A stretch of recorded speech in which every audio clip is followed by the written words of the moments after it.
बाराबंकी दौरे पर आए समाजवादी पार्टी के महाराष्ट्र अध्यक्ष अबू आसिम आजमी के संविधान, भाजपा और मुस्लिम समाज को लेकर दिए गए बयानों पर अब सियासी बयानबाजी तेज हो गई है। ऑल इंडिया पसमानदा मुस्लिम महाज के राष्ट्रीय उपाध्यक्ष वसीम राइन ने अबू आसिम आजमी के दावों पर पलटवार करते हुए उन्हें चुनावी राजनीति का हिस्सा बताया है। वसीम राइन का कहना है कि संविधान और भाजपा के नाम पर मुस्लिम समाज को डराने की राजनीति अब नहीं चलेगी। उन्होंने दावा किया कि पसमानदा समाज अब पहले से ज्यादा जागरूक है और राजनीतिक नारों के बजाय विकास और जमीनी काम को प्राथमिकता दे रहा है।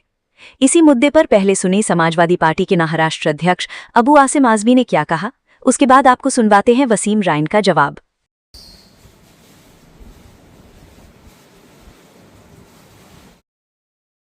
तमाम लोगों से कि देश खतरे में, हमारी जो संविधान हमारा जो है इसको तोड़ा जा रहा है। दिल्ली में बैठ के नया संविधान लिखा जा रहा है।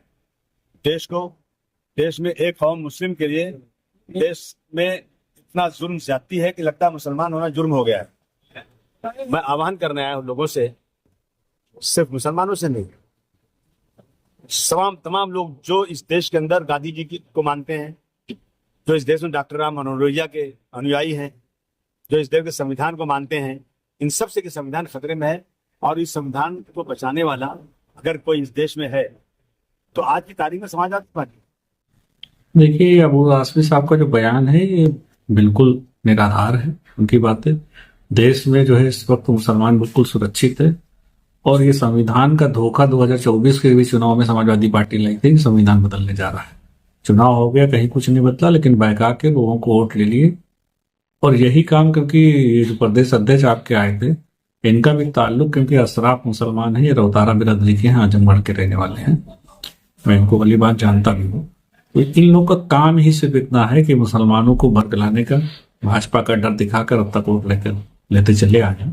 अब ये इनका चलने वाला नहीं है। देखिए, ये बयानबाजी है। देश के लोकप्रिय प्रधानमंत्री के नेतृत्व में मुसलमान अपने आप को बिल्कुल सुरक्षित महसूस कर रहा है और उसको हर तरह की सुविधाएं मिल रही है। हम दावे के साथ कहते हैं कि जो मुस्लिम मुल्क है वहां इतना मुसलमान कुछ नहीं होगा जितना हिंदुस्तान। देखिए, जो है, एक तो बहुत बार हो चुके हैं, अभी 24 के भी चुनाव हो चुके हैं, पहले भी हो चुके हैं, तो अब एकता तो चलने वाली नहीं, क्योंकि जो यहाँ पसमानदा मुसलमान है वो सब जागरूक हो गए हैं। उनको पता है कि इन लोगों ने हमें दिया कुछ नहीं, हिस्सेदारी के नाम पर 0 रखा है और भारतीय जनता पार्टी को हमने वोट भी नहीं किया और बिना वोट के उन्होंने कई लोगों को आयोग का अध्यक्ष बनाए, मंत्री बनाए, एमएलसी बनाया, संगठन में जगह दी, योजनाओं में फायदा लिया है। तो भारतीय जनता पार्टी को जो नफरत वाली पार्टी बताते थे उसने हिस्सेदारी दी और खुद अपने को हमदर्द बताते थे, इन्होंने दिया कुछ नहीं। तो इसलिए हम देश के प्रधानमंत्री की तरफ पसमानदा मुसलमान देख रहा है और उनके साथ पूरी तरह से आने वाले विधानसभा के चुनाव। देखिए, भारतीय जनता पार्टी ने तो करके दिखा दिया है कि सबका साथ, सबका विकास, सबका विश्वास।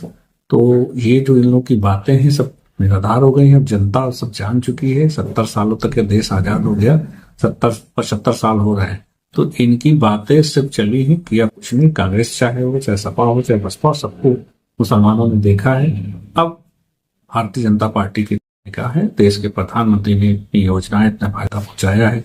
एक तरफ विपक्ष संविधान बचाने की बात कर रहा है, वही भाजपा सरकार पसमानदा और वंचित वर्गों के लिए योजनाओं का दावा करती है। आपको क्या लगता है कि अब जनता नारों पर भरोसा नहीं करेगी, काम पर करेगी?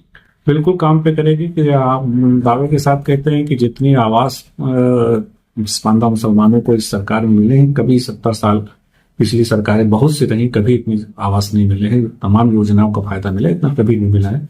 तो इसलिए दिन पर दिन जो है देश के प्रधानमंत्री की लोकप्रियता बढ़ती जा रही है, उत्तर प्रदेश के मुख्यमंत्री की लोकप्रियता बढ़ती जा रही है, क्योंकि उन्होंने जो है तो किसी के साथ भेदभाव नहीं किया है। पिछली सरकारें रही तो यादव की सरकार रही, अगर सपा की तो यादव प्रायोरिटी थे, बहन जी की रही तो उनकी प्रायोरिटी उनकी बिरादरी थी। लेकिन योगी जी की सरकार में कोई भेदभाव नहीं हुआ, जो भी पात्र लोग थे सबको योजनाओं का फायदा मिला।